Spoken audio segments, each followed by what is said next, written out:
You'll never find another love like mine. One who loves you the way I do. Oh, I'm not bragging on myself here, baby. But it's no one else. There's no one else. It's you. No, you. Choke, no joke, I'm in the building. As you can see, most definitely, we are Chill Will Fresh, Barry B Fresh, Ricky D Fresh, and I am the original content creator. Choke, no, choke. Let me grab my headset.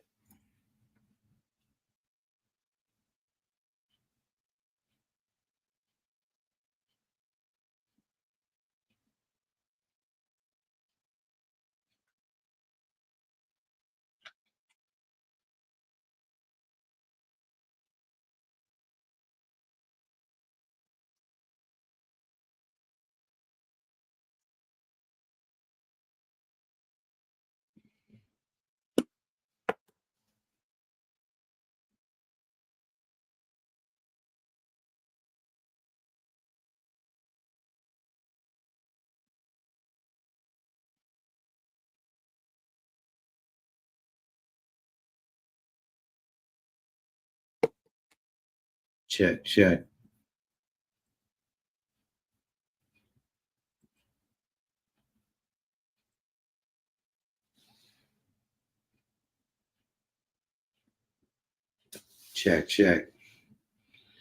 All right, I'm good.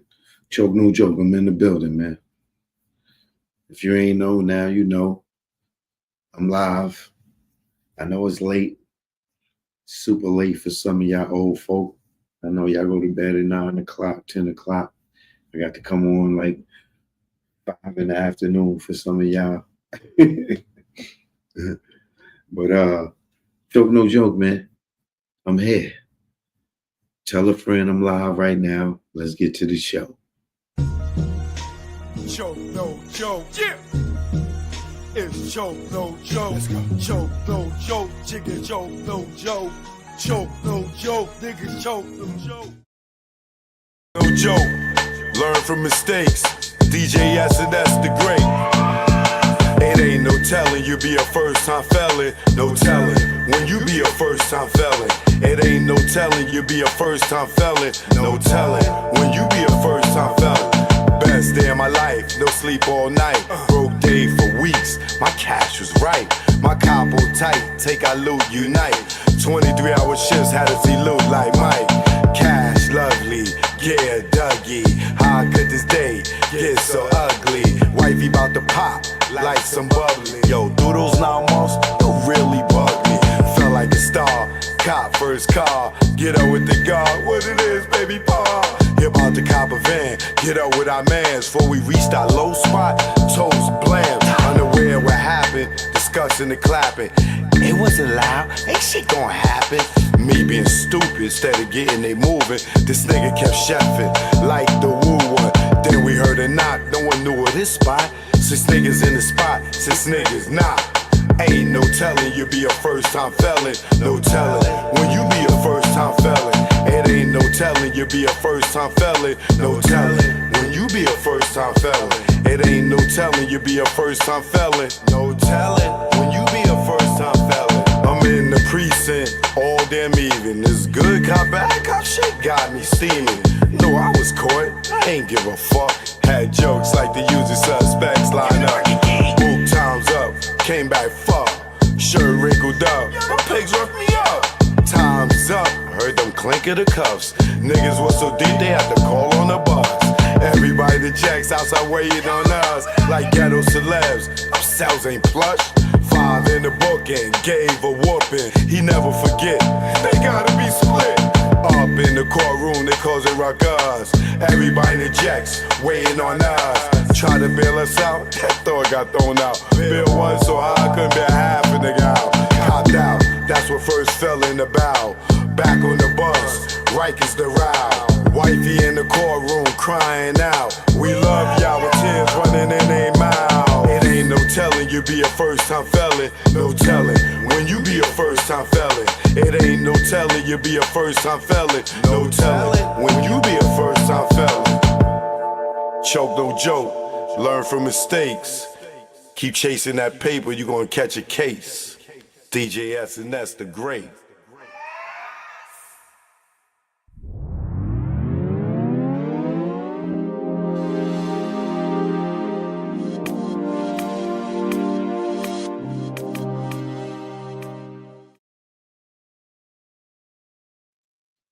Choke no joke, I'm in the building.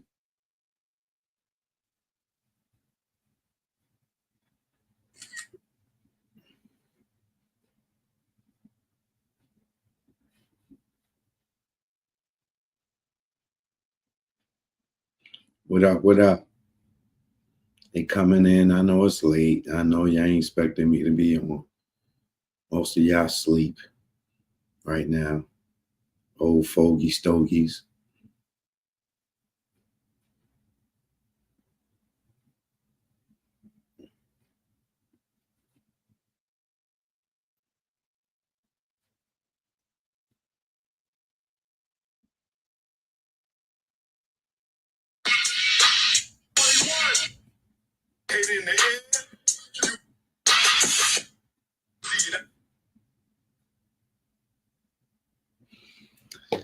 Yeah. Come on in, y'all. Come on in. Come on. Come on. Come on in. Come on in. If you don't mind hitting the like button, that'll send out the notifications to let other people know that I'm on, because you know the notifications don't go out.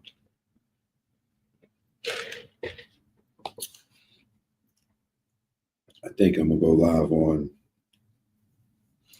Instagram simultaneously. Let's do that.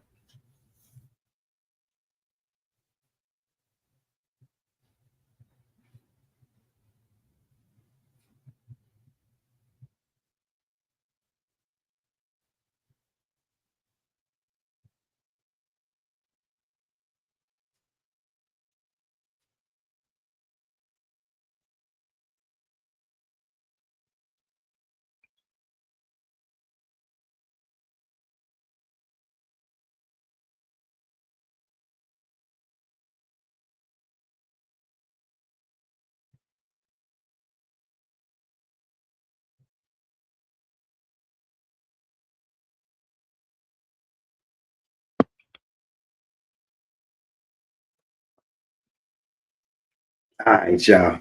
What up? Choke no joke in the building. Why is that glare there? What is that? Reflection off something.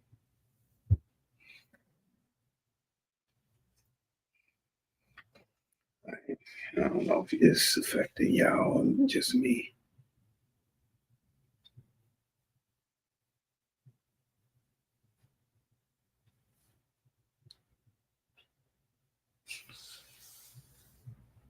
I don't know. I ain't gonna worry about it. So all right.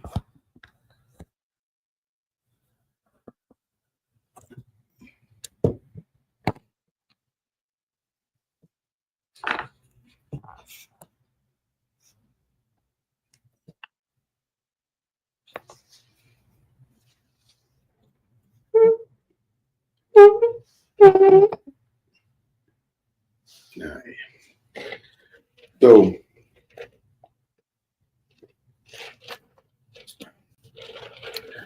as y'all may have heard, if you've been under a rock for the last 48 hours, about the Big U indictment, you know, Rico with the Rolling 60 Crips, you know, him, Loose Cannon, Brick Baby, a few other people all got picked up at this point. Um, we don't know if it's more to come. Now, before I get into that, because I do have the indictment and I'm going to go through it as we do over here. As y'all know, we'll follow this case like we followed all other cases. It's kind of relevant to our demographic, our age group, right? Shout out, Pressure, what up? Good looking. Thank you very much. Um, Shout out to everybody in the building. I know I ain't give no shout outs, but I will give y'all shout outs at the end of the show or in between. You know what I mean? But y'all know the love is there, the love is reciprocated. I appreciate everybody tuning in. All right. Instagram, I'm live on YouTube. YouTube, I'm live on Instagram. If y'all want to network, y'all build.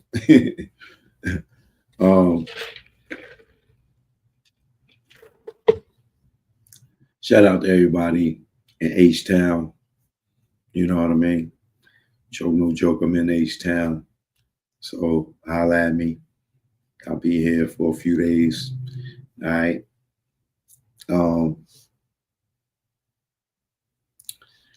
I did go have a what you call it, some dinner here. You know me, I'm gonna run around and try something new. I went to a spot called what is it called?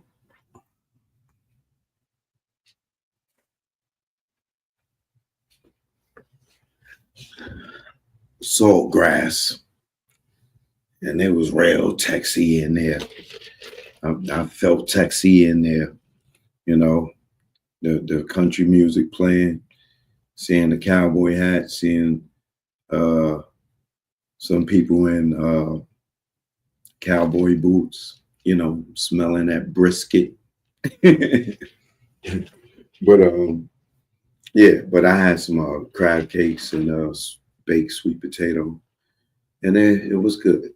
The crab cakes was very fresh, real crab. I give it the crab cake about, I'd say about an 8, probably 8.5.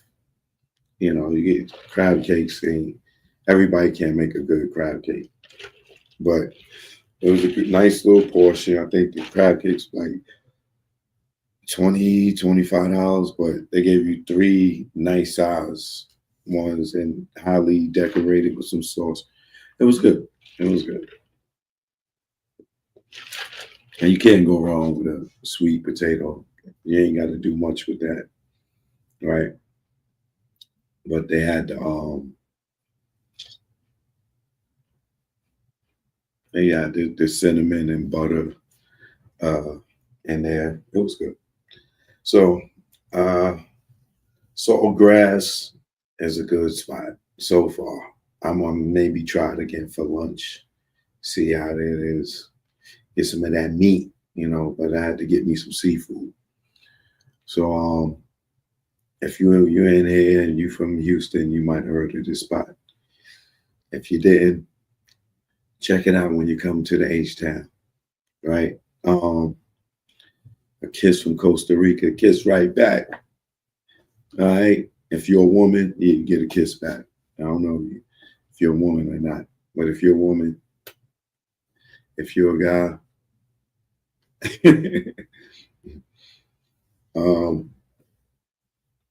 So before I get into the big U thing, there's other things we want to talk about, like the dirty Compton pig, Porky, Rodent Rat Jr.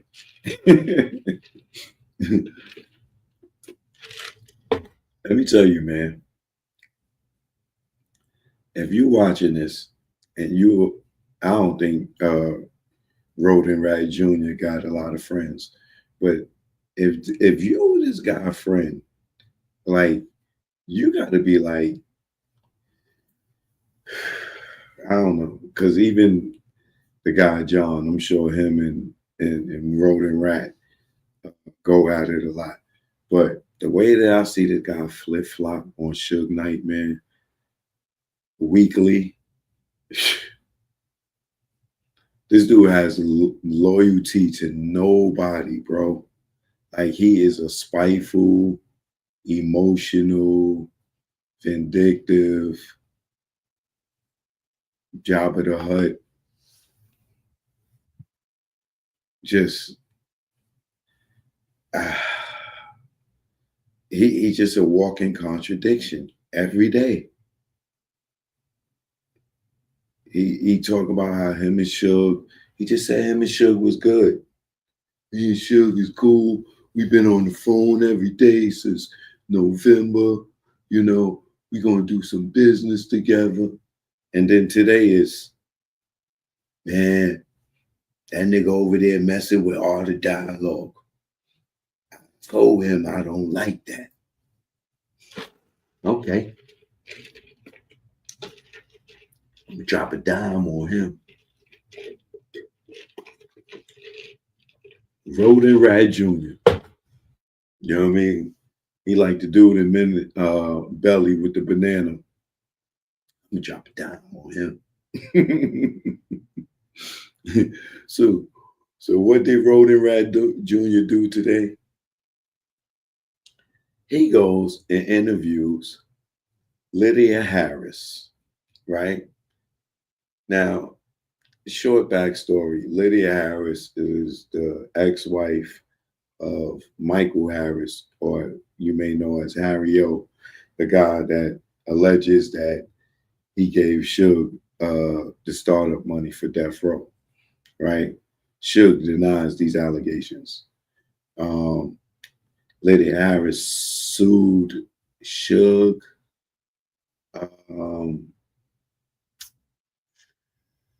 What year was that? I don't know, like in the 2000s, I think. She sued Suge, and I think she won some type of judgment or whatever. I don't know. Right. But now she's back. And now she's not only suing Suge again, she's suing Jimmy Iovine, Death Row Records, and everything under the umbrella, all the people under that umbrella. Now, this is somebody that we in hip hop, if you know the story, knows that the whole Lydia Harris, Harry O situation is a touchy one for sure, right? And it would definitely be, he would, in my opinion, I think that he wouldn't approve of Reggie, you know, bringing her on and talking about Death Row and the history of Death Row, because Reggie wasn't there for that. He knows nothing at all about the origin of Death Row. He wasn't around. He didn't come around. He wasn't around. He didn't start working there till after 95, right?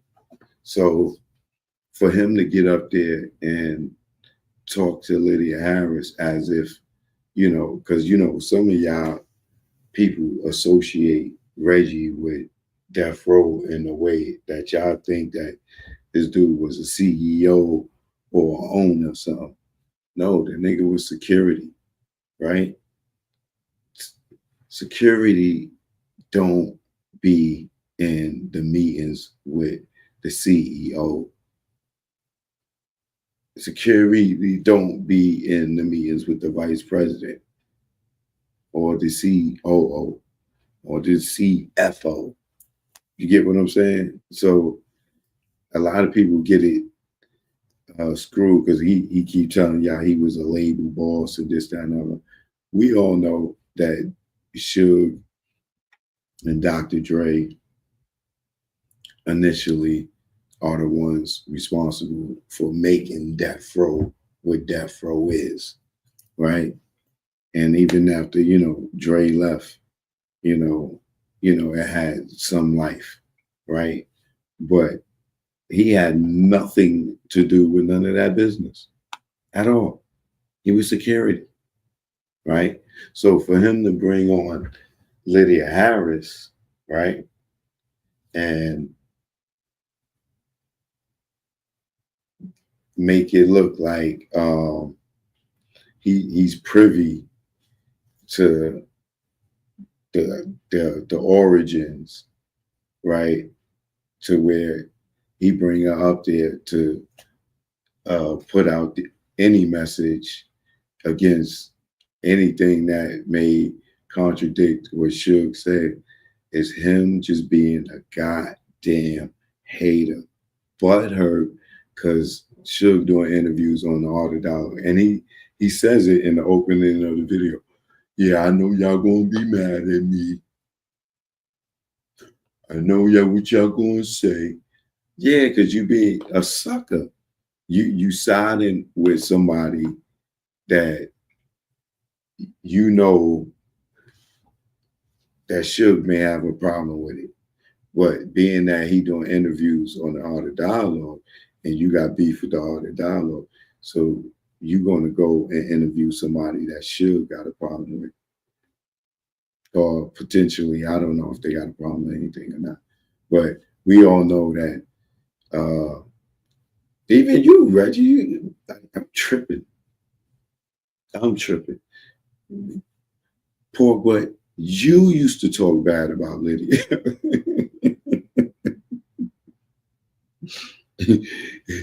And you still talk bad about Harriet, call him all kinds of rats and this, that, and that. This dude, man, he is a walking hypocrite. Like,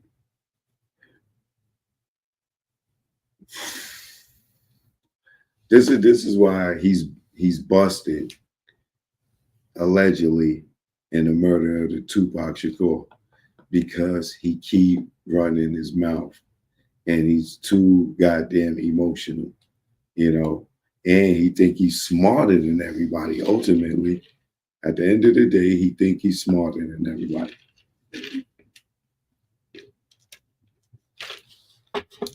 We talking about Pork Butt. I'm sorry you don't know who Pork Butt is, but one day you'll find out. But nobody typed his name in the chat. We're not going to say his name. We're going to just refer to him as Porky tonight. Okay? If you know, you know. All right? If you know, you know. So I don't know. I just wanted to say that that was a sucker move on his behalf, because I don't know. I guess he don't love Suge no more.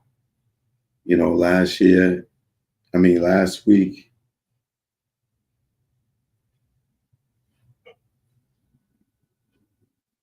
who was it?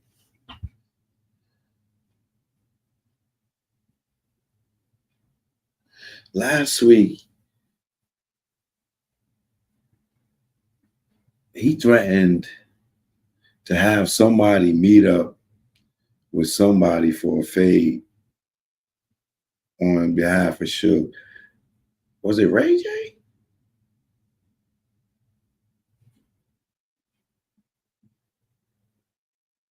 Who was it? But I don't know. He was saying that he was going to send somebody to have a fight, to fight for Suge's honor or whatever.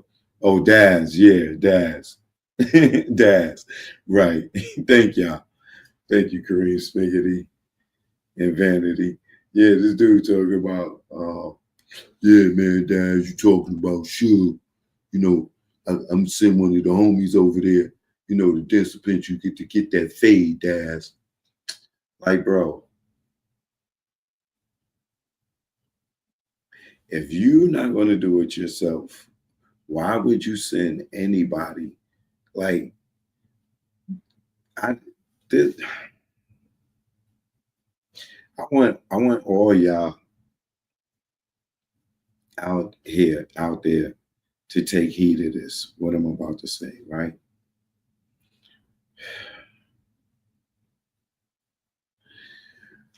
When you have a confrontation with somebody, right?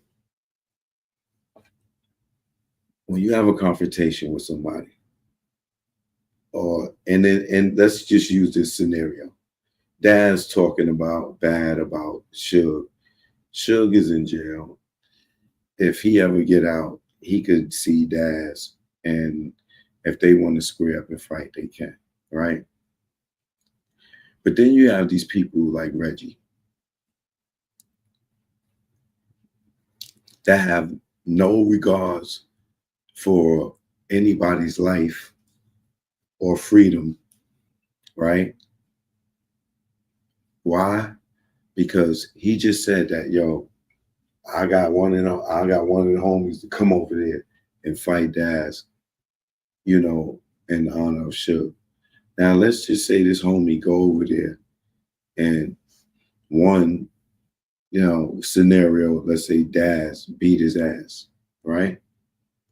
Or two, worse, Daz kills him because he comes on his property or something, and he has the right to defend himself or something. God forbid, that's the worst case scenario, right? In either scenario, what is the person that is sending them over to do that to Daz? What's going to happen to them if this person get beat the fuck up or go to jail for beating somebody up, or even worse, right? Because he's tough enough to send somebody over there to do something. But they never take in consideration that something can happen bad to the person that you send. Now, say you send somebody and they don't make it back home. What do you tell their parents? What do you tell their wife? What do you tell their kids? He was a real one. He was a rider. And you continue on with your life, right? Until you find the next dummy that don't realize that his life has meaning. That he's here for a purpose, and his purpose is not to be riding for another person. That's the main reason why I could never see myself joining the game. I'm not going to get into an organization that have to go do something to somebody that never did nothing to me just because he did something to somebody in the group. Let them go handle it. And it's like a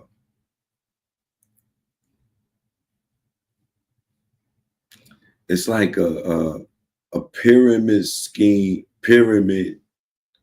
you know them pyramid, what do you call them?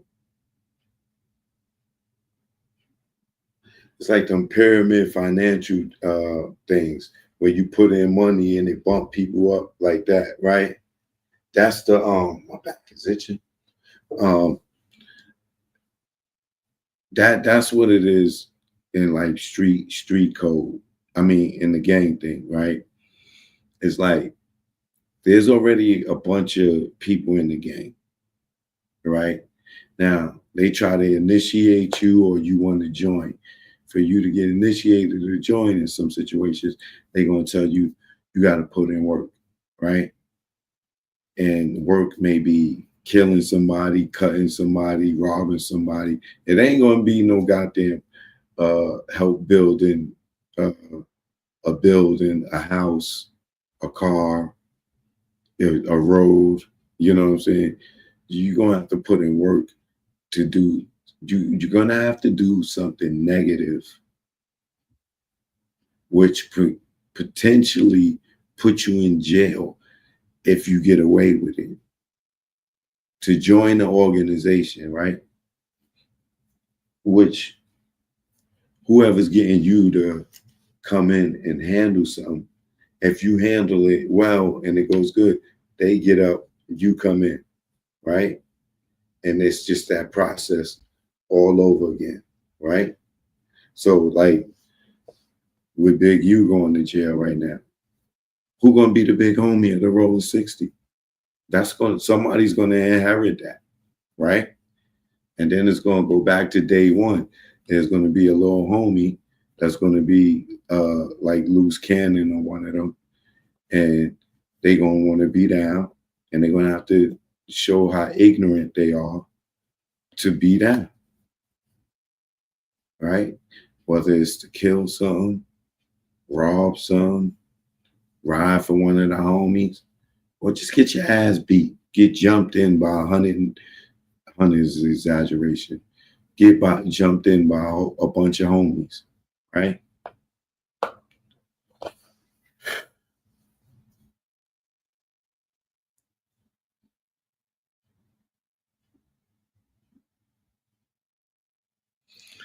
Anyway, the pyramid scheme and the gang culture is, yo, you put in work, you come in, you get in, niggas see how good you are at putting in work, the will to determine your rank.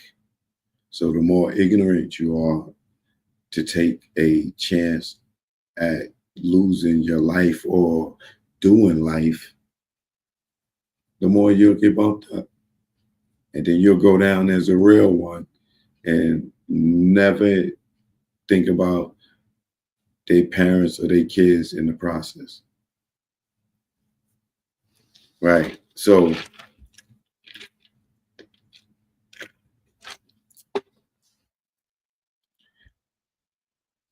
a lot of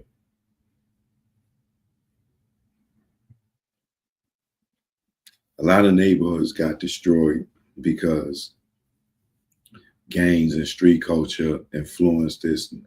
No snitching, no telling if you see anything. This is why when the police come around, it'll be a dead body in the neighborhood that in the park where's 100 people and everybody watched the fight happen, everybody watched the shooting happen. And then when the police pull up, nobody saw nothing, right? Because that was designed for the dudes that's doing the crimes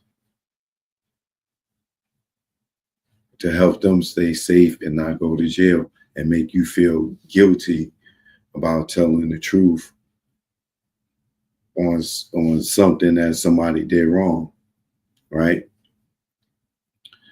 So we are now in a full-blown culture of that, right? Now to the point where these dudes get on the internet and they don't realize that they telling. Like right now, you know how they got these guys telling right now in the precinct, allegedly. Right now, the ones that got locked up, the police is in there like this, right? Asking them simple questions. You know what I'm saying? So you down with the rolling 60s, right?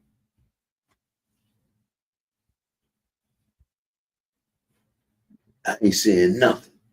I'm keeping it real. Well, didn't you say that y'all was extorting this person and that person, right? I ain't saying nothing. I'm keeping it real. They're in that little interrogation room, right? With just one table there.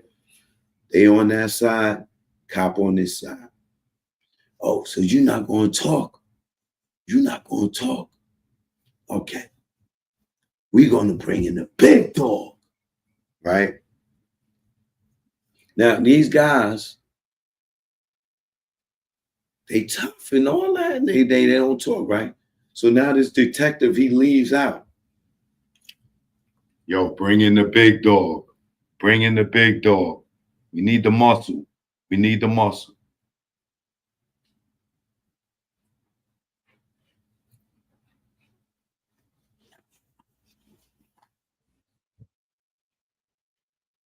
Yo, Brick Baby, Deuce Cannon, what up?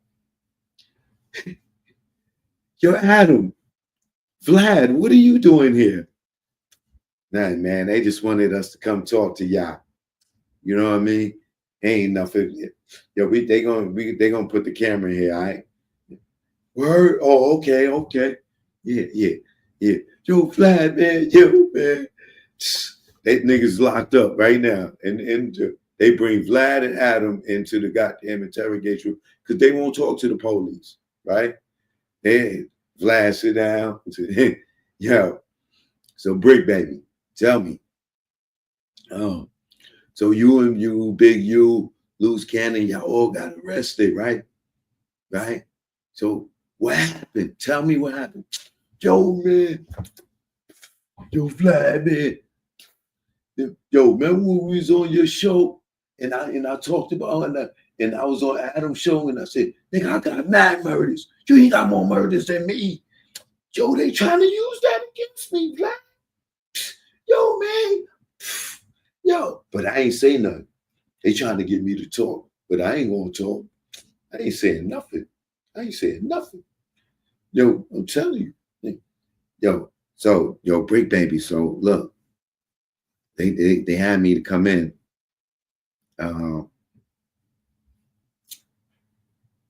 To ask you a few questions. You don't mind if I ask you? Yeah, I talk to you, Vlad. I ain't talking it up. I ain't no snitch. I mean, I ain't talking it up. What's up? What you want to know, man? So, yo, tell me, yo. So, Big U, right? They do with the college thing, right? Yeah, the college kid, yeah. So he really did that shit. He did that. Yo, Vlad, yo. I told this nigga Big U. I told him, man, how you gonna do that, man? How we gonna get away with it? But he had the plan. He had the plan, Vlad. And so this is how it went. We went to that. The goddamn detectives is on the glass, on the outside, looking at the glass like this.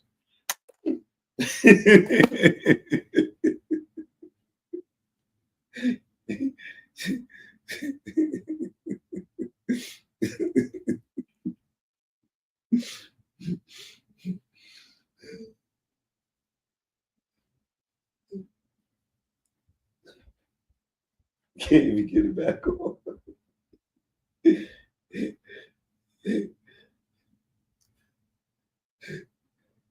Check. The guy there, detectives just sitting outside looking at the glass like, I've been doing this 30 years, man. I have never, ever had this happen. I was the greatest interrogator here. 30 years. This goddamn guy, Vlad, and this guy, you see how they just talk to these guys? Hey, John, man, maybe we should just start a podcast, man, and just instead of bringing the guys to the precinct, we just bring them to the studio. They like I can't believe these guys are just sitting there talking to like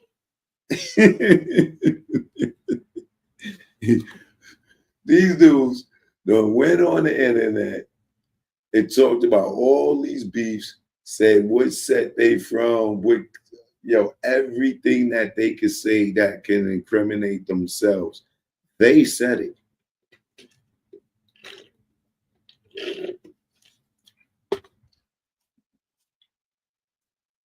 And then they get up there and whack or pump them up. Now, the two white boys, they on the show together. They done took down all of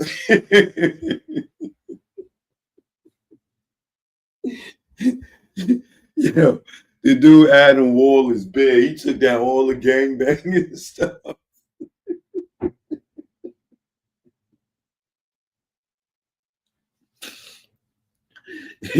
Yo.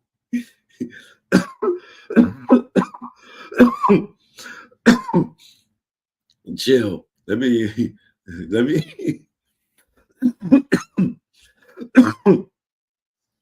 these white boys ain't nothing, boy. They'll use a nigga in a minute, boy. I swear to God. Yo, they will use a nigga and throw him away and Ace. And then sit there and play innocent like they don't have no responsibility, accountability, and sending these dudes to jail. Hilarious. Hilarious.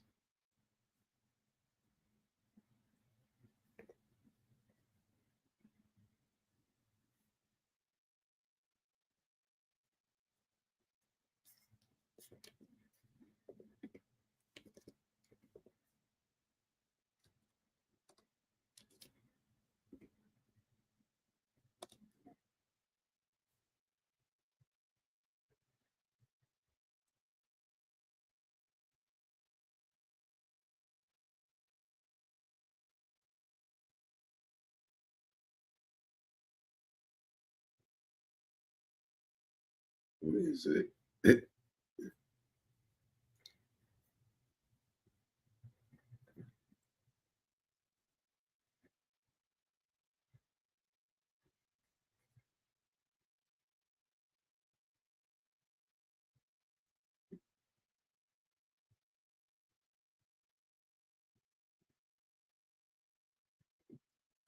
I can't find what I'm looking for.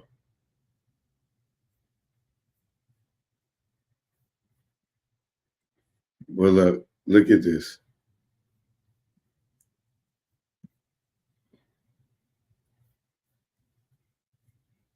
Like no more, no signs and no gains and nothing, no more up there.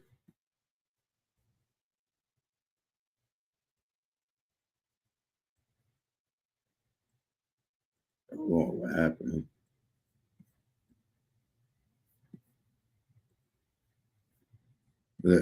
The two white guys that sent more niggas to jail than crack.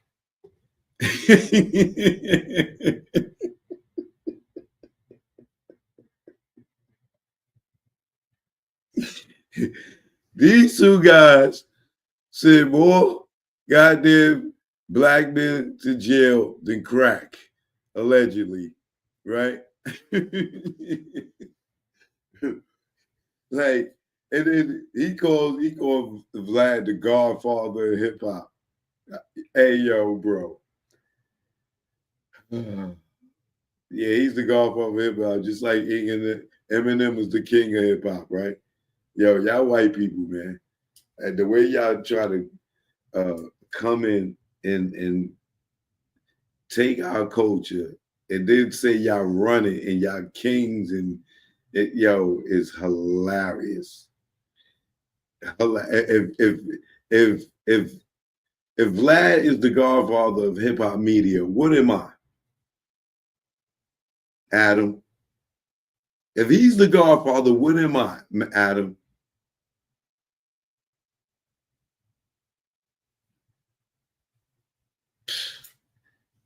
Like, please, bro. Like, man. And now they take no accountability. They take no accountability to keep sending y'all stupid Negroes to jail. Getting up there and asking y'all these questions, knowing these questions are incriminating, and then talking about, oh, well, we don't do, they do. Knock it off, bro. You can remix it. Y'all can take a duck and present it to us as a dog. It don't matter. It don't matter. Y'all hands got more blood on it than a little bit when it comes to these dudes getting up on the internet and wind up going to jail. This dude, Adam, said, man, Brick, baby, he never talked to me about nothing illegal. What? We watched him talk to you on air of plenty of things that was illegal. Are you joking? Keefe D in jail right now because of Vlad. No. You tell me, Adam, your name doesn't come up in Big U's paperwork. I ain't even look at it yet. And I will guarantee you that there is either a reference from or Vlad or Adam 22 before I start going through this paper. I guarantee you without even looking at it. Why? Because we've been doing this for a while now.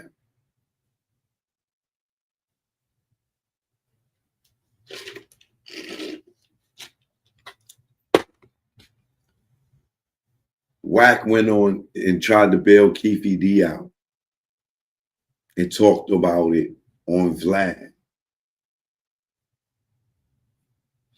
They used that in the court, and Wack is on in the court on conversation where we could all hear him.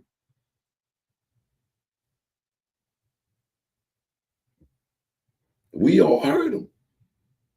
And y'all telling me that YouTube interviews don't get you in the court or get you in trouble?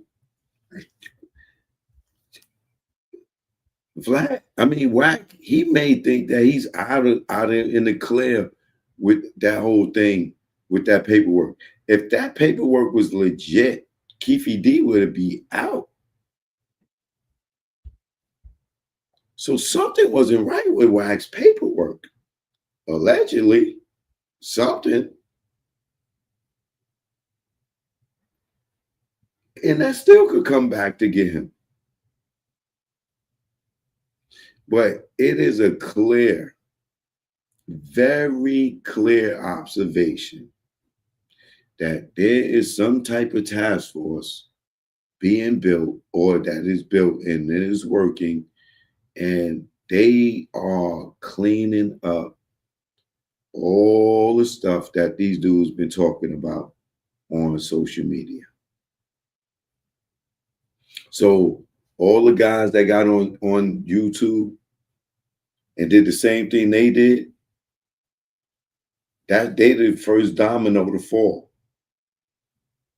Next, they're going to be in Atlanta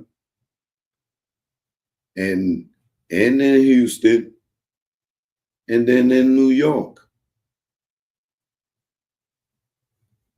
Watch.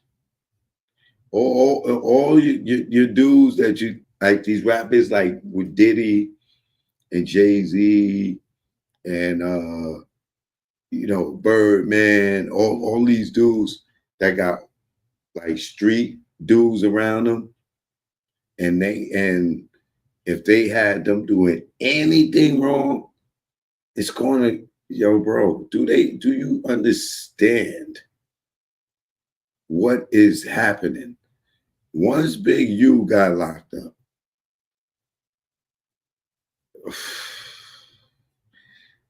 but boy, oh boy, this is just the beginning. When they see how many people that these dudes was getting, and then they start connecting people that was investing in him or giving him money just to keep him off of them. Oh my God. Oh my God.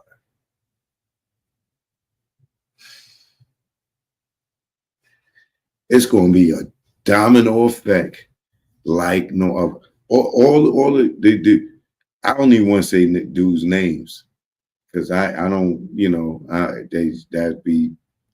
I don't want to say no names, but there's a lot of big U's around the country, right? Or a lot of guys that want to be muscle for the likes of Puff and all of them.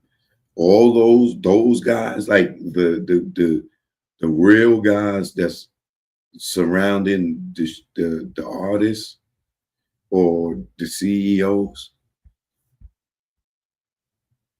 I believe that is some type of secret task force that's getting ready to just gonna wipe them out, right? And I believe that Big U and them, thanks to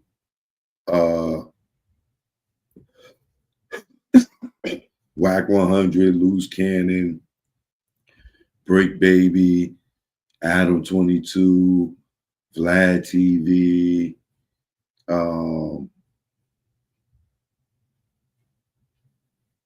Clubhouse, to all these platforms and people that gave these stories either a way to be distributed or went up there and told them, allegedly contributes to all these guys going to jail. You not going to tell me that Big U is not in jail because of those guys going on the internet telling his criminal business.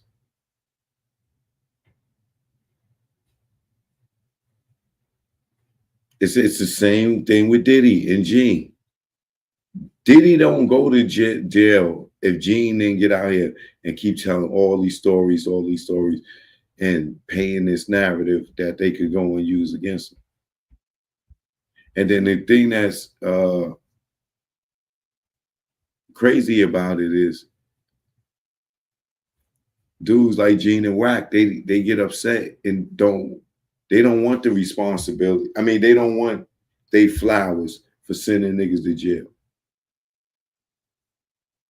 But they deliberately doing it in front of everybody, right? Everybody, they get on these websites and they telling the stuff that they was doing, right? And some of the stuff they witnessed.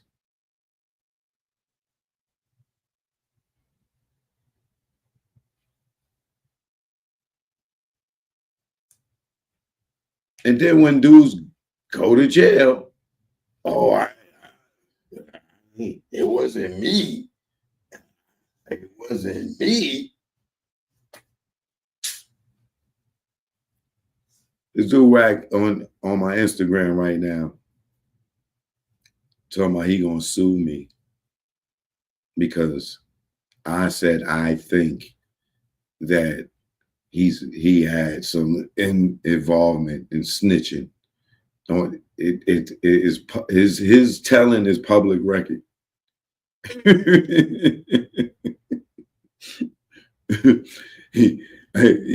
he trust me. I don't have nothing.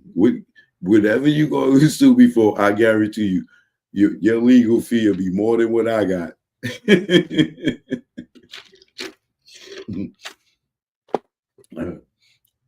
So go ahead. You must go sue the whole goddamn YouTube universe because people, we all can speculate, and you can sit there and act like you didn't lead a goddamn campaign to take down, to slander Big U. All the way back to when you was doing talking about him doing the grid program, and he was ratting and all that stuff for having that. So go ahead, brother. We know you rich. Go ahead, man. Go get your top lawyer, man. You know what I mean? Reggie and them got a lawyer for you, Morgan and Morgan. You can hire them niggas too.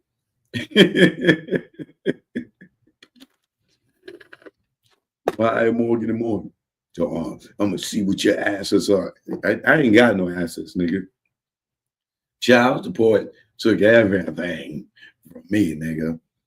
You know what I mean? I got some eggs in the refrigerator. That's about it. I'm good enough to get some eggs. God damn it. But child support ruined my life, brother. So if Cardi B Tasha K ain't got Cardi B, man, I don't know what you gonna get from me, nigga. He said, I'm gonna sue you. I'm gonna sue you. Y'all need to pay. I'm gonna sue you. and I'm gonna expose you. You a rat. You've been ratting, and you ratted on paper. I ain't never been on paper ratting. Yeah, but you've been on the internet ratting. You goddamn rat bastard. There's plenty of videos of you ratting. So all I gotta do is transcribe it and print it, and then you be on paper ratting, nigga. It's that simple. All I gotta do is transcribe it and print it, nigga, and you write it on paper. Okay? Don't forget words could be transformed into paper and ink. It's that simple. This nigga's a clown.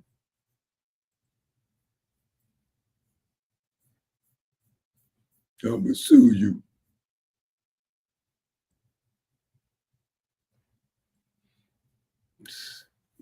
These niggas so goddamn gangster in court.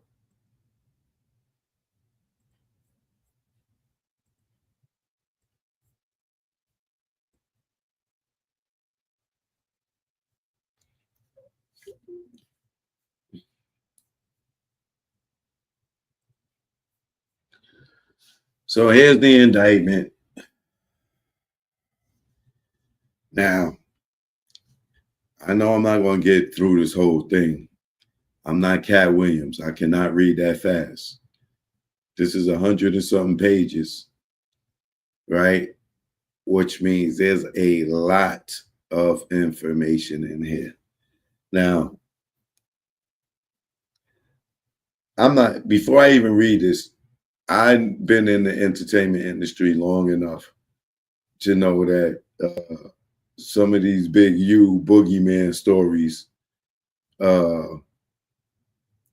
maybe are true, because he told them himself. You know what I'm saying? Certain situations, he tells certain stuff from his past and how he would move, and that was his past. But you know, like I said, some of the boogeyman stories I heard, I believe, because he kind of confirmed some of the, you know, the ways of their actions when he was younger, right? So my prediction is, if he goes to trial with this, he gonna get more than football numbers. That nigga gonna get lottery numbers, like jackpot lottery numbers. DJ, good looking, man. Thanks for the cash app, my man Darnell Jiggity in the building, right? Yeah, he's gonna get lotto numbers, like lotto jackpot numbers. He's not gonna get football numbers. That nigga's gonna get Mega Million numbers. He's never gonna get out. He's not. I don't. If I was Big U, I would definitely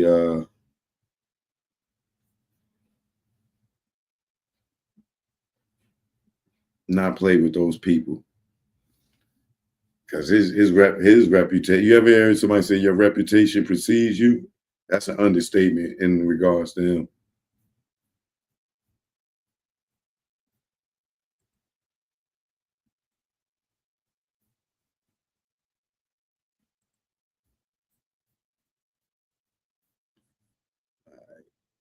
Let's see where we at. Okay. So in this indictment, the defendants are Eugene Henley, Sylvester Robinson, Mark Martin, Tremaine Ashley Williams, Armani Afleji, I think, Frederick Blanton Jr., and Tiffany Shrinker, or Sharika Hans. Shanrika Hans.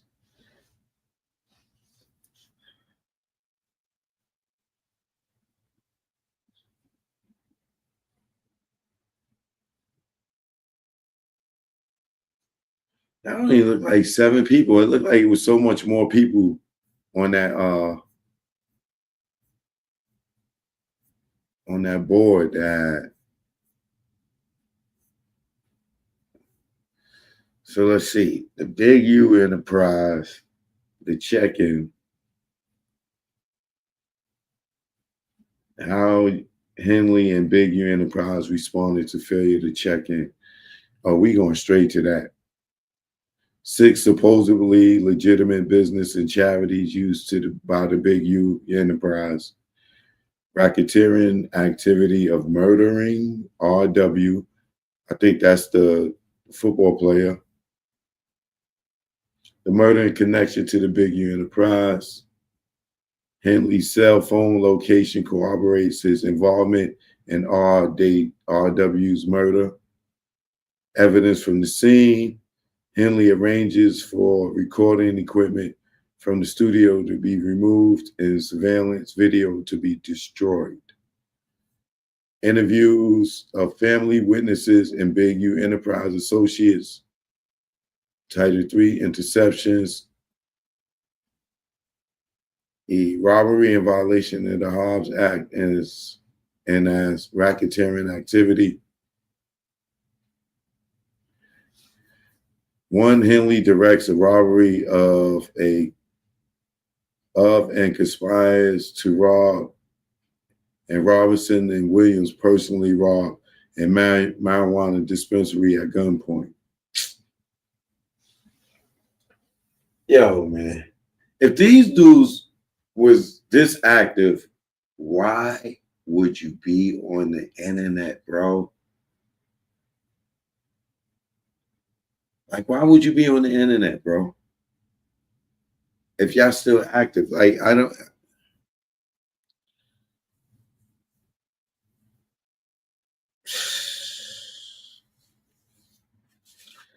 I'm too curious to go through all this. I need to. What page is that? Let's get right into it.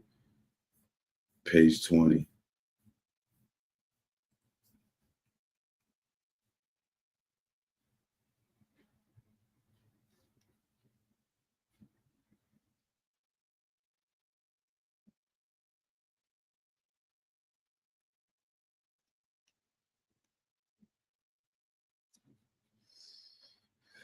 Wait, let's read this introduction.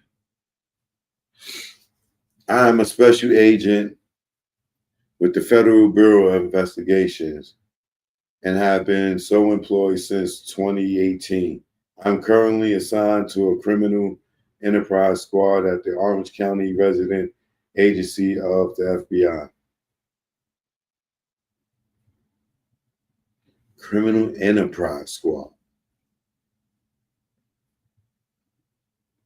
Yeah, if they ain't investigating your ass, you get the RICO. The Criminal Organ Enterprise Squad. Yeah, that sounds like a group that goes after a group for RICO.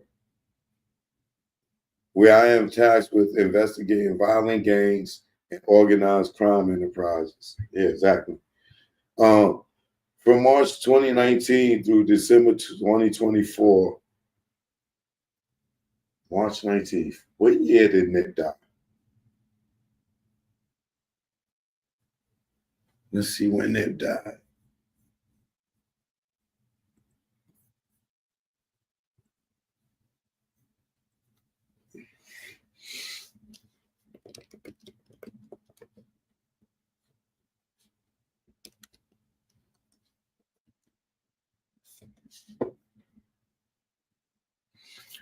March 31st, 2019. Oh, shit. That's what this is what, yo, they might go after you for Nipsey murder, yo. They probably been investigating him since then. Because the internet was hot on him. They was hot on Big U. He was viral when Nipsey died. And yeah, March 31st, 2019. And they said, what?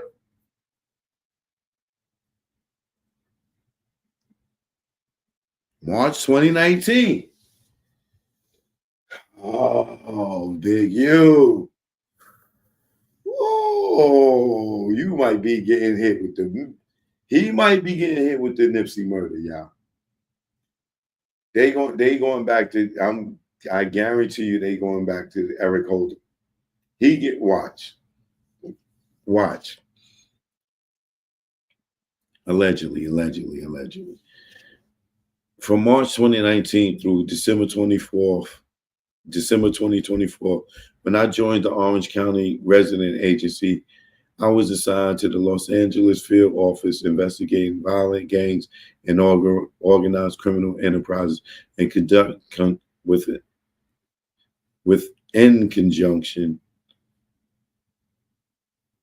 enterprise in conjunction with the Los Angeles Metropolitan Task Force of Violent Gangs, a multi-agency federal, state, and local gang task force. Damn. They're going to get you from all ways. My experience as a special agent with the FBI includes, but is not limited to, conducting physical surveillance,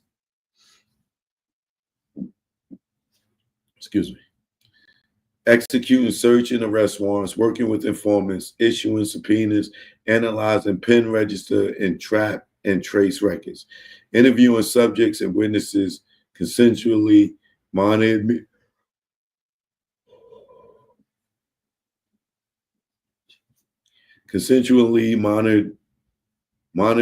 meetings and telephone calls, analyzing financial records, and conducting court-authorized interception of wire communications. I have received training in the investigation of violations of federal law, including racketeering laws and federal drug conspiracy laws, and have personally participated and assisted with several gang investigations involving racketeering and drug conspiracies. Purpose of the affidavit. This affidavit is made in support of a criminal complaint against warrants for A. Eugene Hanley Jr., also known as Big U, aka Unc, aka Draws, aka Hannibal, aka Hannibal Muhammad, aka Anybody Killer, aka Dave Alston, Sylvester Robinson, aka Vay, and Mark Martin, aka Bear Claw, for violent title 18, United States Code, Section 1962, racketeering, influence, and corrupt organization conspiracy.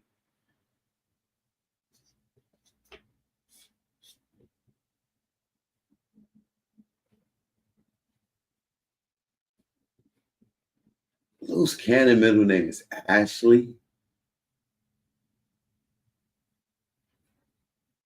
He definitely gotta be the only man I know with that name. Tremaine Ashley Williams, aka Loose Cannon, for violation of Title 18, United States Code, Section 1951, interference with commerce by robbery. Oh, Loose Cannon, his charges are a little light. He not even charged with the RICO. He just got the robbery. Armani Afleji, aka Manny, if that's how you pronounce it, for a violation of Title 18 United States Code Section 2421, transportation of an individual in interstate commerce with intent that the individual engage in prostitution. Ew.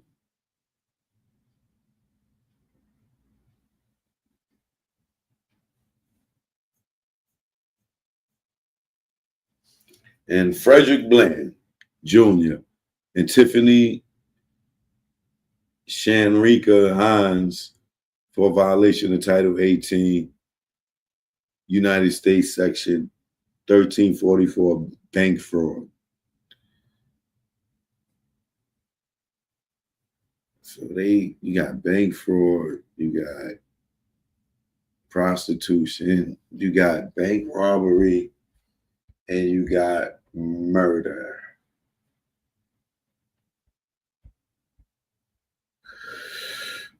and extortion. The facts set forth in the affidavit are based upon my personal observations, my training and experience, and the information obtained from various law enforcement personnel and witnesses.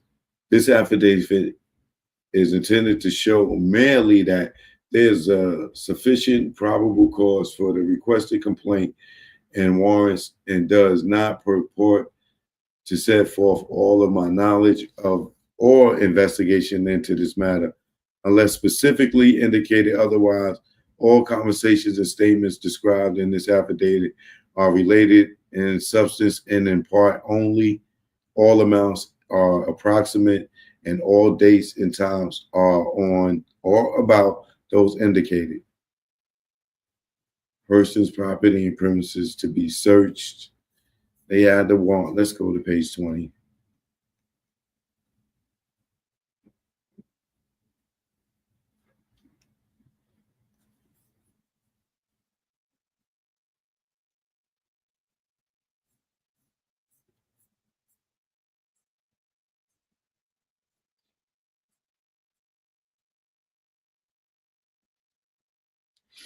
All right, the Big U Enterprise.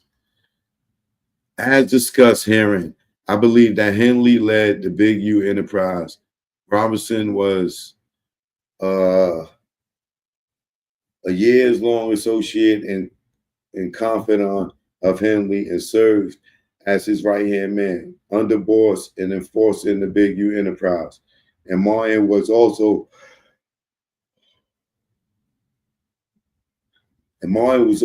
a close confidant and trusted lieutenant of Henley in the Big U Enterprise. Much of the Big U Enterprise structure and affiliation with the Rolling 60s is in public domain. In television series Hip Hop Uncovered, the docuseries which Henley executive produced, Henley detailed the history of the Rolling 60s and his involvement with the gang. Never thought this show would come back and hurt him in the worst way. Damn. Henley admitted he was a Rolling 60s member from the first generation.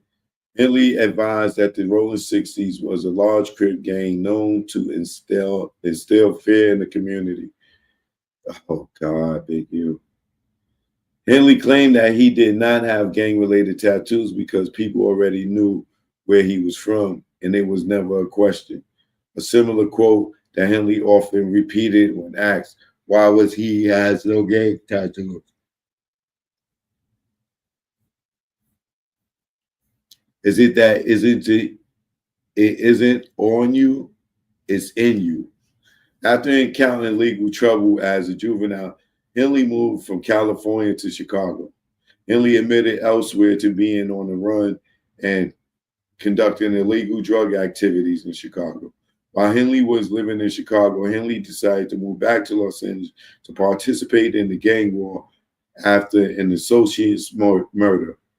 At that time, Henley noted his mentality was that we were hunting. To us, it wasn't about fighting. It was about guns now. Oh, Big U. Oh, Big U. Oof. Oh, Big U. Yo, man. He may not have been on, well, he did Vlad too, but it don't even matter. All this is coming back. My philosophy was the gun can get you any and everywhere you need to be. Oh, man. These statements coming from him to a jury. Whew. Jesus Christ, brother.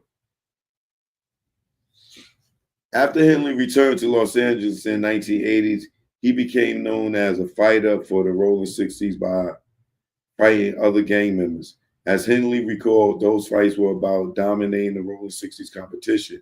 Henley remembered he and approximately 200 other Rolling 60 gamers went to a Run DMC concert at the Long Beach Convention Center. Excuse me. At the Long Beach Convention Center to establish and maintain dominance within the Los Angeles-based street gang scene. Henley characterized his and the Rolling 60s moral code at the time as get them before they get you. Throughout the 1980s, Henley fostered a fierce and earned a reputation for violence, which included multiple charges for first-degree murder, as well as a charge for attempted murder of a peace officer. According to these statements, Henley believed that by 1987, he cemented his reputation as the tough person who should not be crossed. Henley recounted several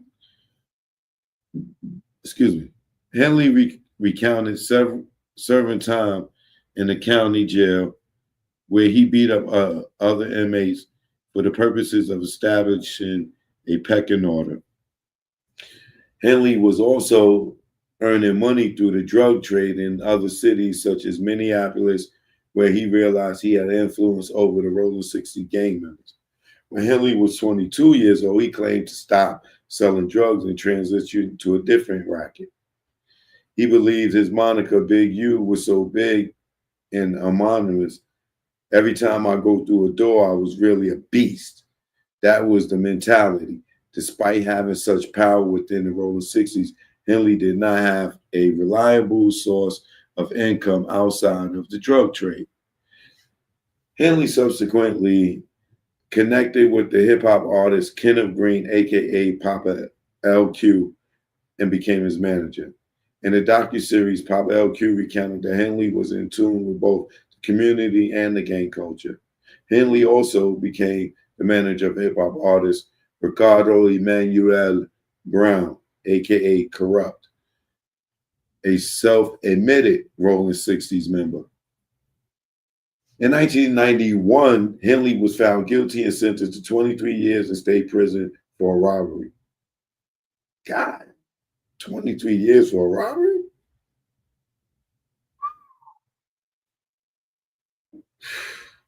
Ain't no telling a robbery. What are you going to get for this? And as he admitted, he was also charged with kidnapping. While Henley was incarcerated, Henley stated that Corrupt maintained contact with Henley and ensured he was kept abreast of developments in the music industry. In 2022, on the podcast Dub C and C Mac Show, Henley described himself as an enforcer in prison and recounted knocking somebody's eyeball out of their socket, as well as committing stabbings.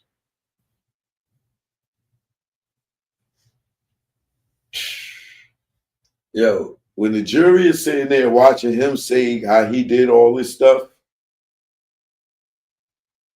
what like, yo, bro? If he ain't talking, he don't need nobody snitch on him, bro. He need to just go ahead and just own up, because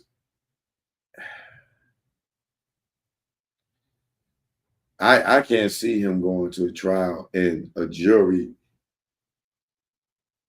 being able to sit there and watch him on TV in interviews on a docuseries saying his background and what all the stuff that he's done, for him to turn around and look at them and be like, that ain't him no more, or he didn't do that. That's not gonna go good for him. It's not gonna go good for him. It would be a waste of taxpayers' money, boy. I'm telling you, bro.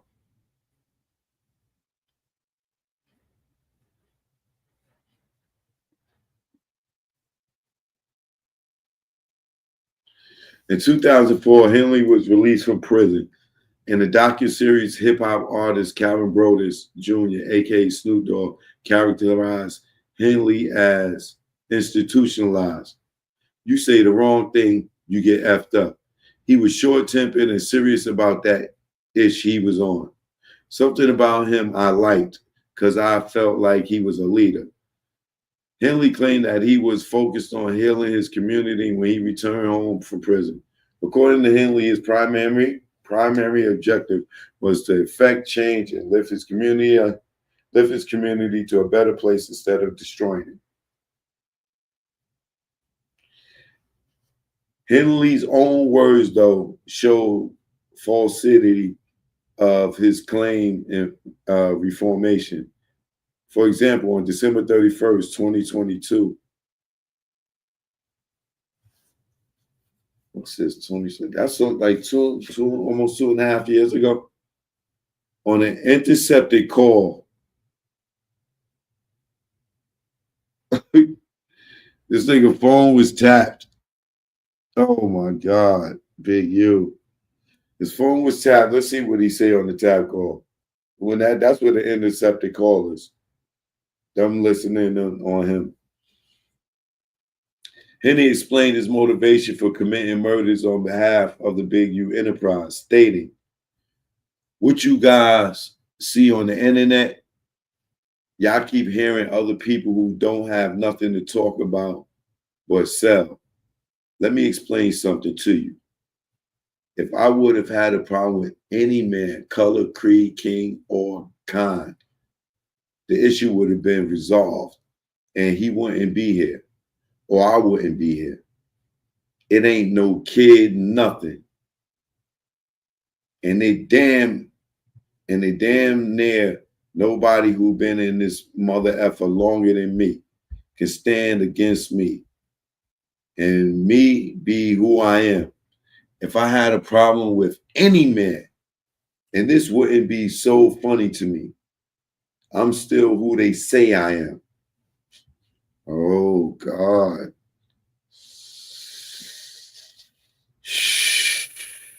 This is going to be a bad one. Similarly, on April 23rd, 2023, on an accepted call, Henley discussed gang politics with a co-conspirator and stated, "I'm retired, nigga. Activist, I'll pull up on your block right now, nigga, and show you up. And show up and show out, nigga." That's what happened to the last nigga that thought I was retired.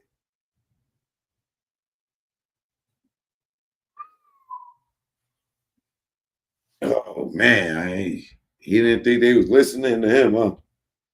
According to the docuseries, as Henley transitioned to the life into Los Angeles following incarceration, he returned to the hip-hop industry. Corrupt connected Henley with Suge Knight, the former chief executive officer of Death Row Records. Henley recounted that Suge Knight assisted him financially when he was released from prison. Henley referred to himself as the Blue Suge Knight. As Henley, as of 2004, was widely regarded as the leader of the Rolling 60s.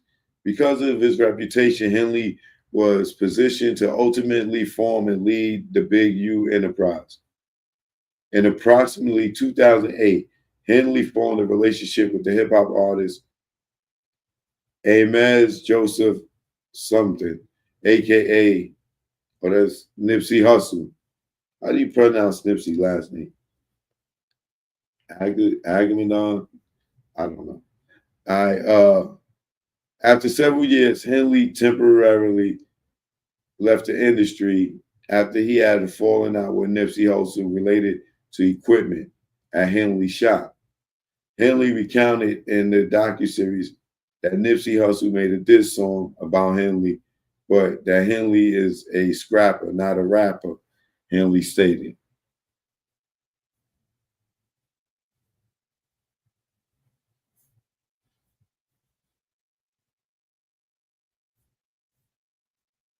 That even after they settled their differences, he picked up Nipsey Hussle one morning so that Nipsey Hussle could get disciplined for the diss song. However, Nipsey Hussle's brother intervened and told Henley that Nipsey Hussle was not going anywhere. LAPD reports documented that violence erupted, and when LAPD officers arrived on the scene, a firearm was presented and discharged. In 2019, Nipsey Hussle was murdered by a member of the Rolling 60s. Yeah, I think they're going after you for Nipsey too. It wouldn't even be in.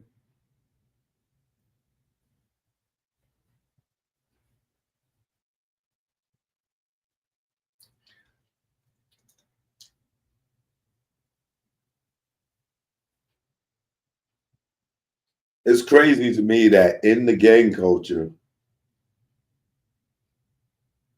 they could discipline you like they your parents. Yo, you made a diss song to me about me. Come on and get in the car, man. You're going to get DP'd. Grown man?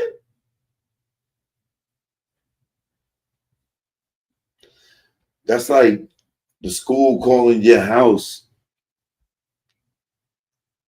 because you was doing something bad in school and you come home, your mother say, go in your room.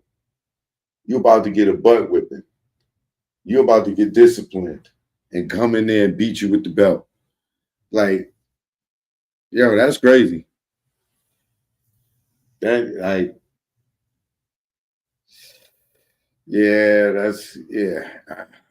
to each his own. To all y'all gang members, that's to each his own. That's kind of crazy. The check-in. Henley and the Big U Enterprise are widely known for requiring a check-in for out-of-town entertainers or gang members in Los Angeles. As Henley described in the docuseries, if I don't answer the phone, it can be death for someone else. If I don't answer the phone, it could be death for someone else. Everywhere there's someone like me, and you can't put a monetary value on his touch in hip hop. After more than 3 decades as a Rolling 60s member and several years managing famous hip hop artists, Henley was widely regarded as an original gangster or OG. In the docuseries, record producer Andre Young, aka Dr. Dre, explained that it is very helpful to have an OG who can clear the streets within this operating environment. Henley instituted the concept of the check-in when hip-hop artists and other celebrities visit Los Angeles. Number one, how the check-in works. The check-in is a term when someone travels outside of their home city to another city. During that travel, the individual must check in or meet with the local street representative of said city to pay a tax or a fee for permission both to move about freely and to have an event or conduct business in that other city without the risk of harassment or danger for criminal elements. While Henley and others supported attempt to persuade the public that the check-in provides safety and security for those who do so, as set forth herein, Henley and the Big U Enterprise also manufactured the very danger they purport to protect against. Man. Oh my God, bro. Oh, man.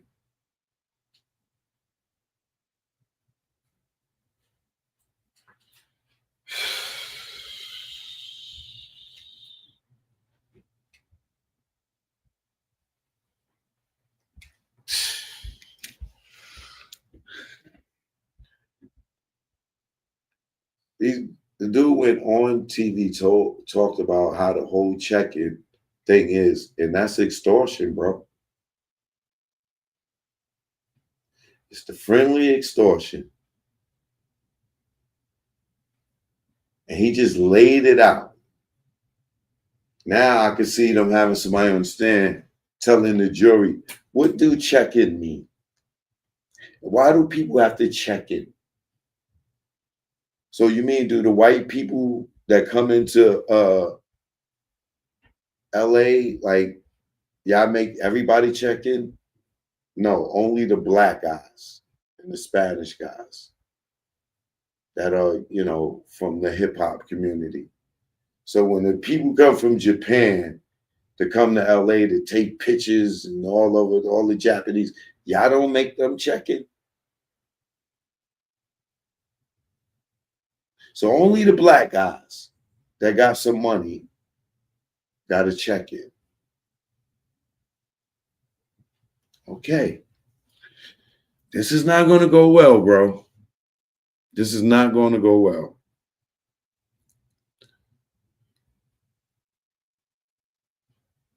According to Henley's statement in the docuseries, as corroborated by other investigators and other investigations, some visiting hip-hop artists and other individuals pay Henley a fee to check in if they are not from Los Angeles. In the docuseries, James Anthony, a.k.a. Bemmy, and Steve Lobel, the CEO of A to Z Entertainment, stressed that it is important to know where right people, such as Henley, when visiting places like Los Angeles.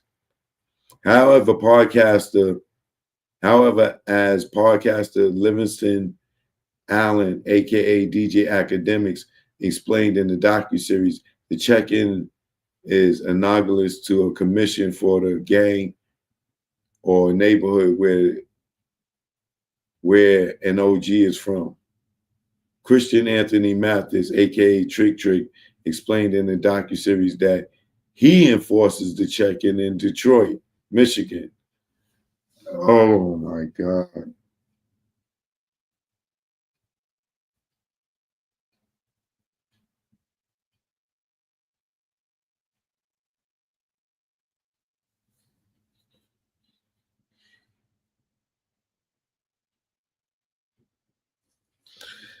Trick Trick added, come without permission. I don't want to hear ish. You got to say, I created these laws, so I enforced them. All we coming for is our portion.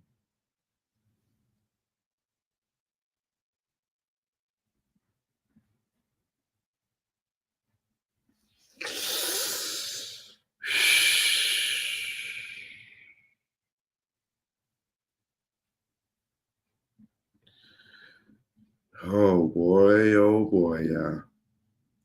Trick Trick further explained that he insinuated a no-fly zone in Detroit in which artists could not perform in the city unless Trick Trick was paid. Oh, this is not good. Without paying a commission to an OG's organization, such as the Big U Enterprise, visitors to Los Angeles are at risk of violence.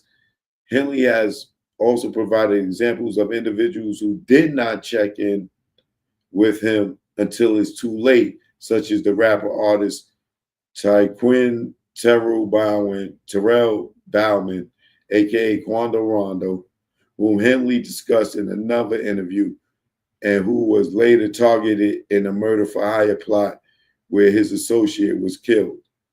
When defending this practice in interview, Henley has stated that it is no different than where a Learjet flies over the United States airspace.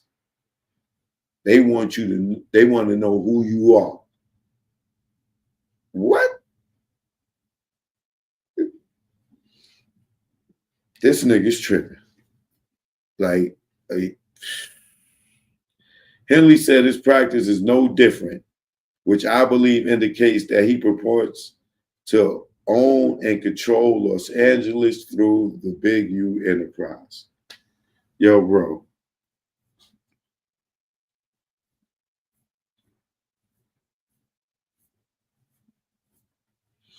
How Henley and the Big U Enterprise respond to failures to check in.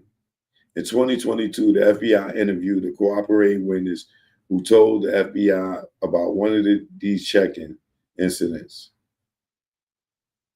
Confidential witness one said that he knew Henley, who was Rolling 60 member. Also said Henley led a money-making gang that was distinct from Rolling 60s, referring to Big U Enterprise. According to confidential witness one, rap artists, athletes, and other individuals needed to pay Henley a fee when they visited Los Angeles. CW1. Could that be Wack 100? Allegedly. The C for could, the W for whack. in the 1-for-100, allegedly, huh? Confidential witness one believed that the fees that Henley collected were extortion payments. Then recounted that a large buy-in dice game occurred in Los Angeles in June 2019. The game involved the professional boxer AB, AB's associates, and several prominent NBA players. According to confidential witness one, AB and his associate fixed the game and cheated the NBA players out of millions of dollars using teased dice. Yo.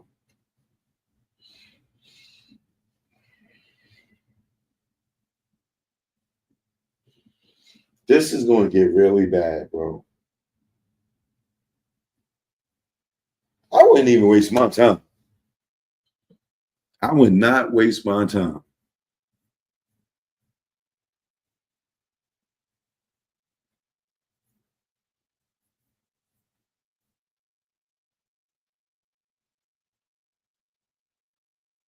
Now, who was around all this stuff to be the confidential witness?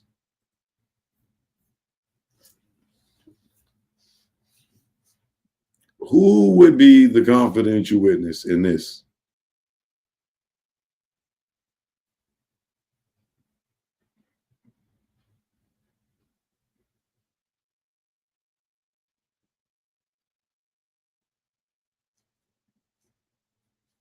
You had to been around the industry for a minute, running around, having access to exclusive stuff to be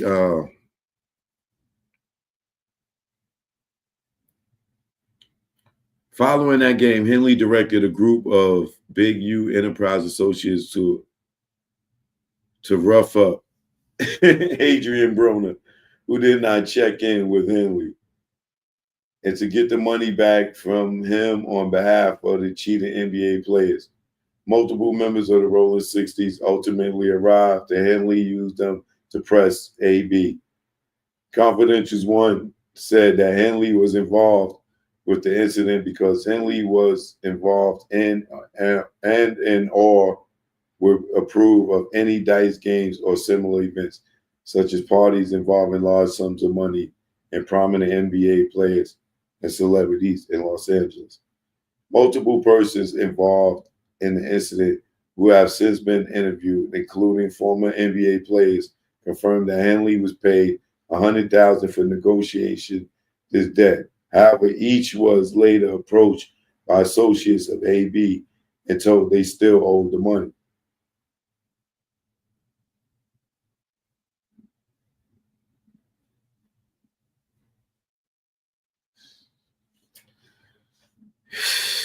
Yo, man, I just don't get it, bro. I really just don't understand, like,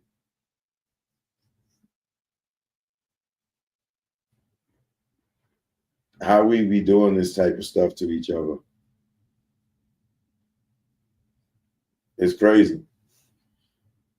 Confidential witness was aware of other instances where NBA players or other celebrities would need to work with and get approval in advance from Henley to ensure their safety at events in Los Angeles, such as parties, gambling games, or advertising shoots.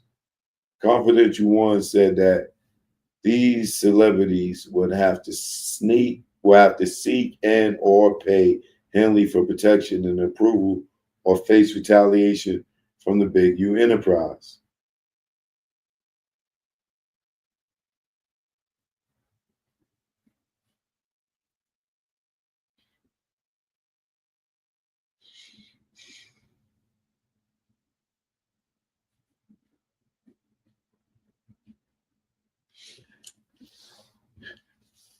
There's not too many people that be on the internet telling all these stories. This confidential witness know a lot.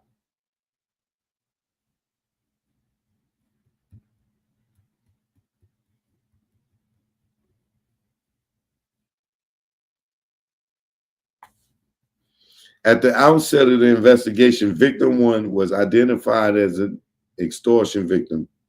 Victim one is described further below.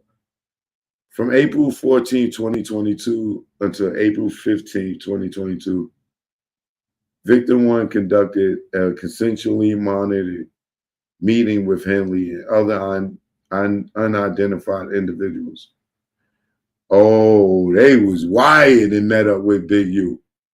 During the meeting, Henley told victim one and others that he got into it with AB after, oh, Big U gonna know exactly who this is. Big U gonna be able to tell y'all in a minute, once he find this out, who confidential witness number one is.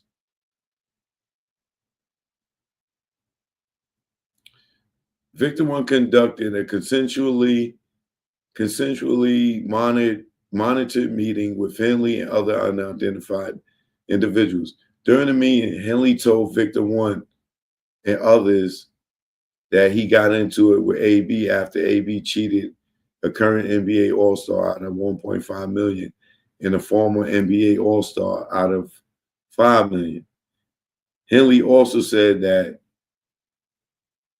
he charged the NBA players $100,000 so that he could get their money back from AB. A confidential informant involved with the cheating scheme corroborated this information, and that AB was confronted for failing to check in with Henley regarding the game.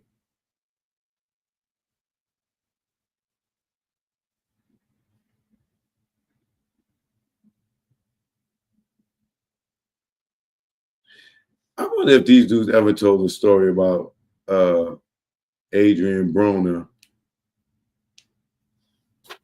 That's like, it's so sad that I could just go to YouTube and put these dudes' names in, and they probably already told on themselves.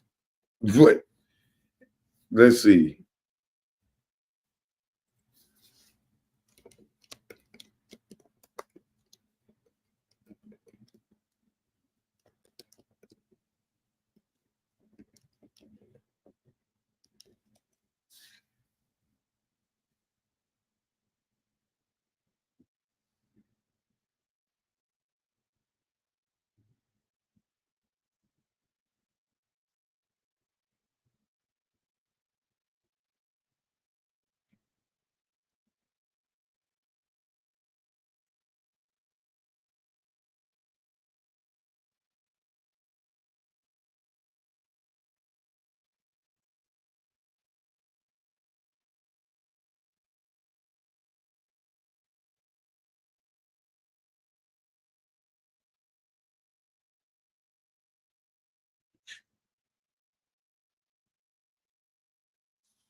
Yeah, I don't see nothing.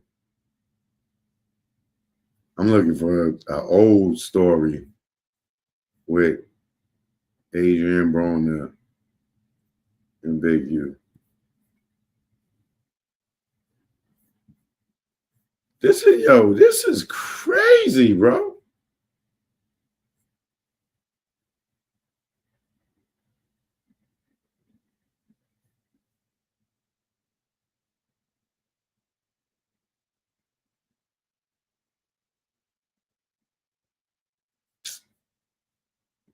This is embarrassing, bro. This like, yo, man. Our culture is something else, man.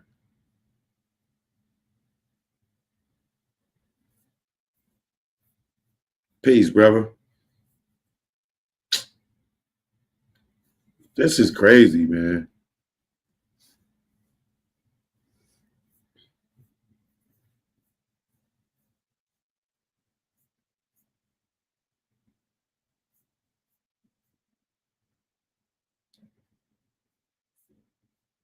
Here's all the financial stuff right here.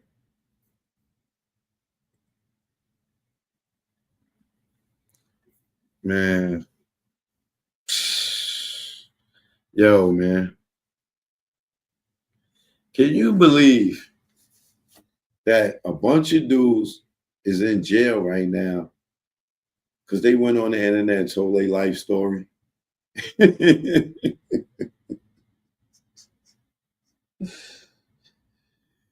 With two white men fixated and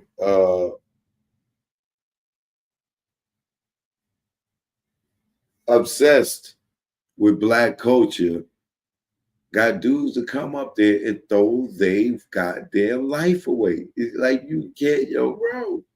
This is ridiculous. Yeah, I can't believe this.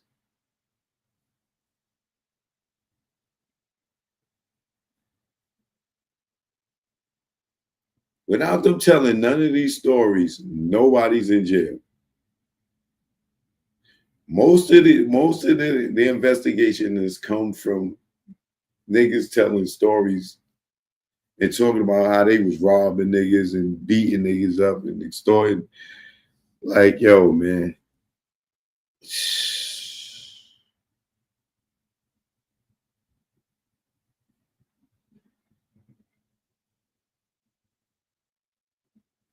I just don't get it. I just don't get it, yo.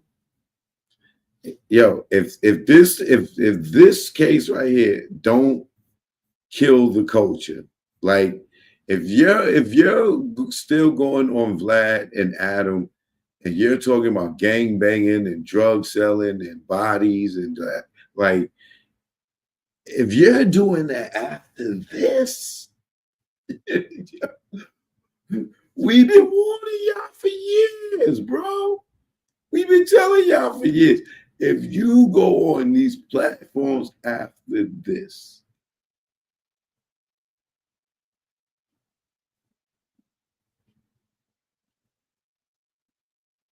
if even if this criminology line of questions, I don't even know what to call it. I don't even think that it has a life anymore. And if it does, you gotta be the last of the Mohegans. Like you gotta be stupid to go up there and talk about what happened in your life in the streets after this. I don't care what platform it is. Like if these dudes going to jail don't kill that culture, like the people that continue it, they got to be the stupidest people. Like Vlad and Adam 22, lights should be shutting off. They shouldn't be able to call and be able to interview nobody from the street. Or if they do, they shouldn't be able to, they like, if you answer those questions and you get up there and you talk about the beef that y'all going back and forth with in the streets,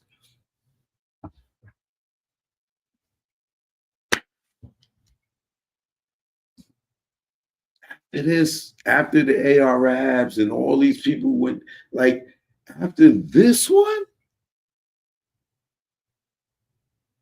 and this one is more embarrassing than just going up on Vlad and Adam and just telling all your street business. This one, this situation, these dudes went on various platforms and intentionally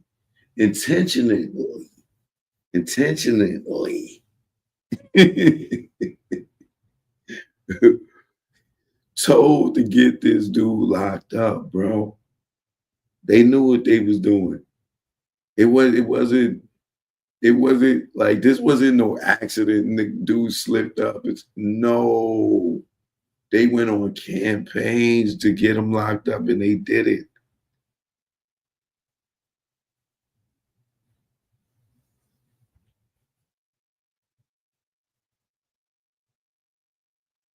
Like you gotta be You got to be really discouraged at this point. If you a young dude and getting gangs, you got to be like, after seeing all Young Thug and them go to jail, you see Little Durk go to jail, like you see Big U, the 60s go to jail. Like if you're inspired to be in a gang after this, after seeing how, and if it comes out that well, it don't even matter because the Rolling 60 still killed Nipsey. A dude from his own set, from his own neighborhood, killed Nipsey. So if you're still inspired to be in a gang after seeing all this, that means that you don't value life or freedom. You can't. The way that these dudes sent Big U to jail, bro, and these are dudes from gangs, like they supposed to be doing like drive-bys and like, these dudes really got on the internet. Really got on the internet and told all the stuff that he was doing and sent him to jail.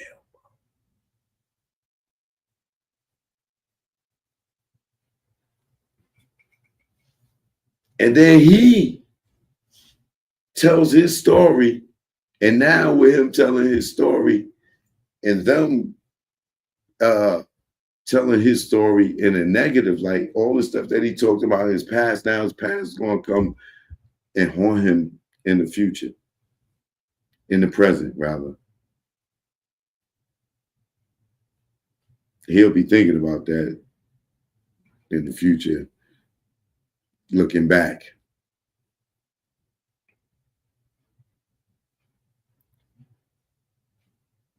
And look how many young dudes went and followed that culture, running up on these platforms, talking about what gang they from and who they shot and what drugs they sold, and it's the YouTube interrogation room. That's what I told you. Like, these detectives, all they got to do is just get Vlad or Adam to come sit in the interrogation room, and they can feel like the piano and the drum set is behind them. Niggas will be like, yo, what's up? Yo, they want me to talk, man. Keep it real. I'll talk to you, Vlad. What you got? What's the questions? You know what I'm saying? Good cop, bad cop now is good cop. Go to the white guys' YouTube channels. The black guys, they tell on themselves over on the white guys' channels. They love it. They love it that the white guys so fascinated and fixated with the black culture. They just love to tell all the crimes that they do up there. But they won't do it in the precinct. Nah, they real. They keep it real. But on YouTube, yeah, you can get them. They'll tell you everything. They will tell you everything. This is crazy. I'm gonna get back into this tomorrow. I got to get some rest. There's gonna be some people mad they missed this live, because my people, we love to do it live together. But Choke No Joke, I see y'all in the morning. All right. One.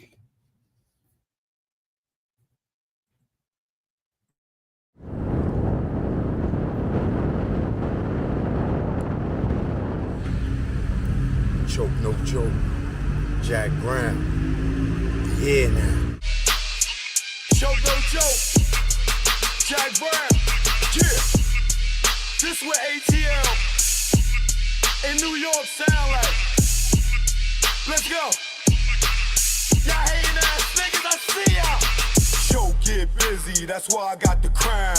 Hate in the air, you clowns, I see the envy that you breed, jealousy.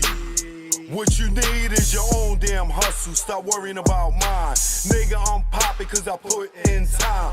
Came out modeling, camera in hand. Still get busy with the mic in hand. Streets pulled out, niggas got sprayed. Niggas turn on you when they see you get paid. The intimidation in your face. Where's the love? What's taking place? You want my gold and my ducats, cause my money overflowing out of buckets. Shot him in public, made people holler. Scar on his face for the money and the power. I'm the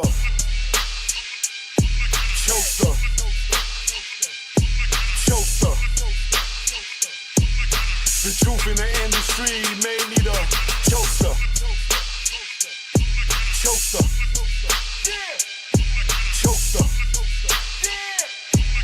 The truth in the industry made me the game had me fooled, got in, was young. Thought talent made you rich, damn, was dumb. More to make, cake from crumbs. You gotta be sweet, G or native tongue.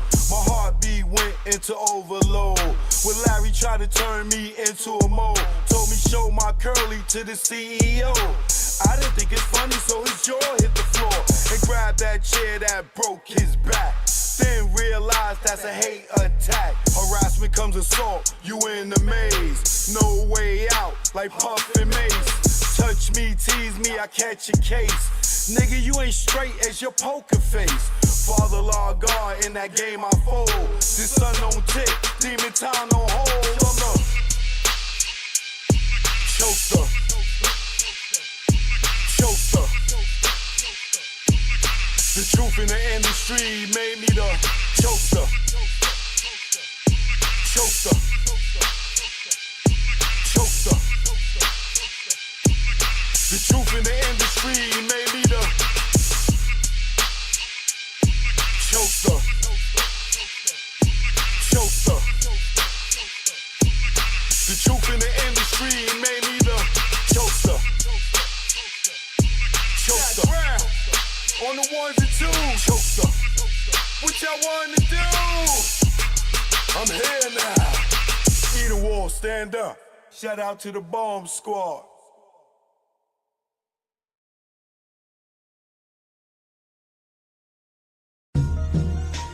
Choke no joke, yeah.